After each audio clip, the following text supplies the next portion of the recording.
We begin with the Internet of Things, a technology platform that makes things communicate with their makers and their users. We look at the everyday use of millions of IoT-enabled things, products that have entered our workspace and homes in just about 5 years. We also discover that IoT generates and needs to process on a daily basis immense amount of data that cannot be stored in our computers locally, nor can it be handled and processed by humans alone. This data is stored in remote cloud servers and analyzed by artificial intelligence that we will discuss subsequently. We explore the concepts of machine learning and artificial intelligence and the processing of big data through AI. We see how concepts of descriptive, diagnostic, predictive, and prescriptive analytics are woven into our lives, how our phones, tablets, iPods, and gaming consoles have all AI inputs. We look at the endless applications of artificial intelligence and how it is assisting humans to achieve greater outcomes. We not only look at the benefits but also at the problems of a world run by AI, and if it will one day make the world. Advanced robotics mixes 3 sciences: engineering that takes care of the mechanical actions and the electronic circuits, biology that studies and helps understand how to replicate human motion and activity, and neuroscience that compiles sensory information to make it adaptable to the environment. Robotics has made deep inroads into the arms, pharma, and automotive industries besides chemicals and mining. The Japanese have excelled in robotics and have implicitly trusted it as a friendly aid both in their homes and workplaces. We probe both the threat to mankind from robots running rogue and the need to secure their software. The modern-day challenge is to record and secure software and data from hacking. Accountants secure and record business transactions using cash books and physical ledgers. Digital assets recorded on computers need protection from hacking and virus corruption. They also need authentication that they are original. This is done by encrypting text and recording on a digital ledger. It is a permanent digital transaction certificate using encrypted text that cannot be hacked, overwritten, or deleted. Blockchain has many innovative and useful applications in medical science, insurance, media, telecom, and manufacturing, besides the volatile and speculative cryptocurrencies. Bitcoins on blockchains or the digital ledger arrived along with several other unregulated cryptocurrencies in 2008. These are challenges for the new world which will be deeply destabilizing as they have a huge speculative value. Bitcoin, Ethereum, XRP, Ripple, and Tether have already diverted over $1 trillion of investor wealth to the very volatile and profitable business of unregulated cryptocurrencies. In 2011, the price of Bitcoin was a lowly $30 at the global cryptocurrency exchanges. After a decade of ups and downs, it leapt up to around $60,000 in the year 2021. Which was an unprecedented 2,000-fold appreciation. Now it is once again going up, but uncertainty and volatility prevails. Digital transformation is more about transformation than digitalization, especially across vast geographies and populous nations. The changes within Brazil, Russia, India, and China, the 4 BRIC nations with 40% of the global population and 25% of the land area, have been immense. Countries that have pulled out over 1 billion people out of poverty in the last 2 decades and whose share in global GDP simply doubled with increased impact of digital transformation. Over 2 billion people in China and India alone have benefited from increasingly efficient public distribution system, banking, and financial inclusion provided by the states. The term telemedicine is used for remote diagnosis and treatment of patients by practicing doctors using telecommunications technology. Telehealth, conducted by health practitioners, however, covers a broader horizon, including regular fitness and upkeep through remote patient monitoring, health-related services including medical care, provider and patient education, health information services, and self-care.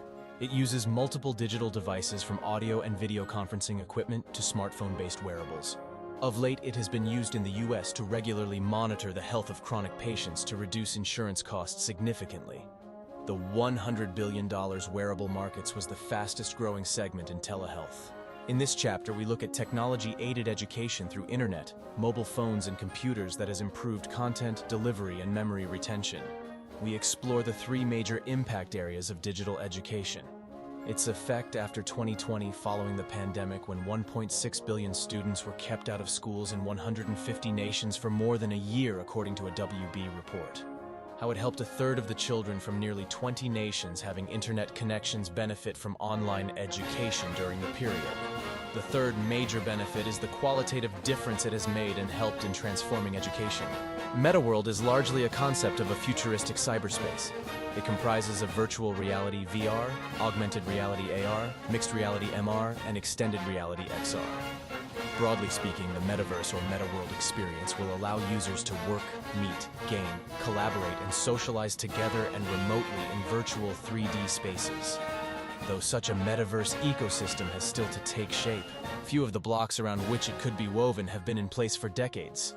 Tech majors like Meta and Microsoft have invested heavily in the meta world, along with half a dozen gaming companies. Angel investors are a low-profile community of around 3 million HNIs who have invested an estimated $30 billion IN.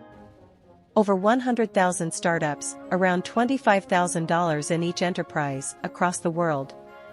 Venture capital or private equity is a high-risk, high-return business that invests around $300 billion annually on startups.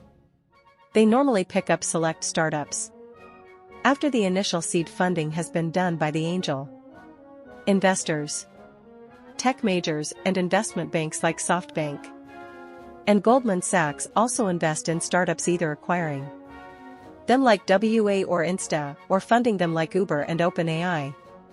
Cybercrimes had been around for more than a decade. Post-COVID, there was a 220% spike in phishing and online scams, with disruptive malware, ransomware and DDoS attacks and malicious domains accounting for major crimes. The arrival of bitcoins and other cryptocurrencies in 2008 helped in funding online crime. This has resulted in new conduits for hiding wealth and innovative avenues of money laundering. We explore in depth this $10 trillion industry of money laundering, in which criminals enjoy profits from illegal activities like bribes, unpaid taxes, embezzlement, insider trading, drug trafficking, prostitution, gun running without declaring their source. Digital wars have been happening intermittently between Russia against East European nations, US and Israel against Syria and Iran, North Korea against South Korea, Iran against Saudi Arabia, and China against global democracies for over a decade.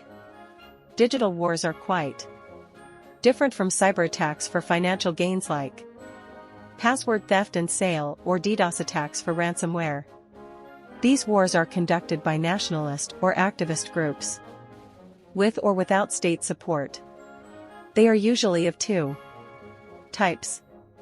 The first is conducted with the explicit aim to disrupt or destroy digital assets of the perceived enemy.